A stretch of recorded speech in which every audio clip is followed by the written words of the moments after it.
Currently, COVID pandemic is going on in the world. Lots of companies made their vaccines to treat COVID. These companies are making claims that after taking their vaccine, immunity will be developed in a human body which can help a human body to fight against COVID. But these companies are not promising that our vaccine is 100% guarantee in case of COVID. These companies are saying that you might get COVID, but infection will be mild. So these are the promises made by these companies currently. Hey everyone, welcome to Law Simple and Pure. I'm your host Dr. Vaishali, and let us learn what happened in a case of Carlyle versus Carbolic Smoke Balls Company. So let us begin with introduction. As I told you, lots of companies are making COVID vaccines. If a company says that we are making a special COVID vaccine, okay, and if you take our vaccine as per the instructions provided by us, follow the treatment provided by us, you will never get COVID in future. And if you do get COVID, then we will pay you 1,000 euros. What is this? Is this a promise? Is this a contract? Yes, it is a contract. So in introduction, what will you write? Flu pandemic or influenza pandemic was going on during the time when this case happened. So 1980 was the time. Matter involved is whether a valid promise and acceptance of that promise results into a contract or not. As per the Indian Contract Act, when offer is made by one party and that offer is unconditionally accepted by another party, it is called as a promise. One promise for another promise of other party. So promise for a promise is called as an agreement, and when that agreement get enforceable by law, it is called as a contract. So for every valid contract we need a promise. So let us see what happened in this case regarding promise. Facts of the case in short. There was a company in London called Carbolic Smoke Balls Company. This company used to make carbolic acid smoke balls. So you have to put that smoke ball and you have to inhale through it pipe, that medicine you have to inhale. Company provided that. Whoever uses our products as per the instructions provided by us. So what were the instructions?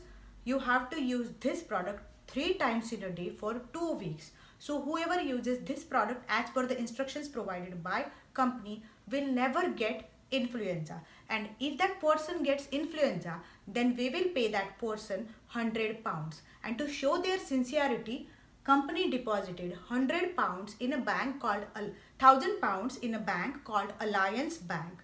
Okay, so that's what happened. Then there was one Mrs. Carlyle. She believed this, so she went to a market, she purchased the product, she got the product, and she used it as per the instructions provided by the company 3 times a day for 2 weeks. After using the product, she caught with an influenza, so she felt sick, and that's why she went to a court of law. So these are the facts in short. What are the law points involved?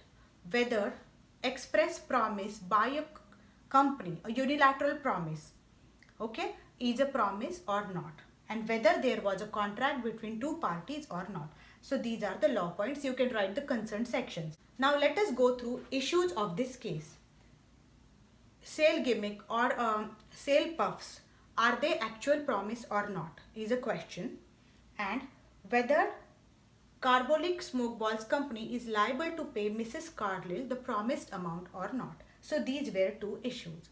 In judgment, what happened? So court provided here that though company is saying that it was just a sale puff, company actually deposited £100,000 in a Alliance Bank. It means company had an intention to create legal relationship. Second thing, Mrs. Carlyle used the product as per the instructions provided by the company. Okay, so offer is given by the company by making an advertisement. That offer is unconditionally accepted by Mrs. Carlyle by purchasing the product and following all the necessary instructions given by the company. So contract is there in picture, and hence Carbolic Smoke Balls Company is liable to pay Mrs. Carlyle the promised amount. And then we will conclude that in the present case, unilateral promise which is made to a world at large, once it is accepted as per the instructions by the party by paying the consideration, okay, over here Mrs. Carlyle paid the money of the Carbolic Smoke Balls. So lawful consideration is also there. So it means she accepted the offer. So once offer is accepted, it becomes a promise, right? So promise was there, and by depositing the money in a bank, company showed intention to create legal relationship, and that's why this is a contract. So that's what happened in this case, and then you will conclude. That's it for the day. Stay tuned till my next lecture on a next case law in law of contract. Please do not forget to follow this pattern while writing your answer. That's it for the day. Goodbye and good luck.